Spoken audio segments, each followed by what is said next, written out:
In this tutorial, I'm going to show you how to add bullet points in Smartsheet so you can organize notes, lists, and task details more clearly. First, open your Smartsheet and navigate to the sheet where you want to add bullet points. Next, click inside the cell where you want the bulleted list to appear. If you're using Windows, place your cursor in the desired location, hold down the Alt key and type 149 on the numeric keypad. When you release the Alt key, a bullet point will appear. If you're using a Mac, place your cursor where you want the bullet and press Option +8 to insert a bullet point.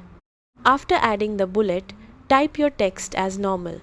If you want to create multiple bullet points within the same cell, insert a line break by pressing Alt plus Enter on Windows or Option plus Return on Mac, then add another bullet point and continue typing. Repeat this process for each item you want to include in your list.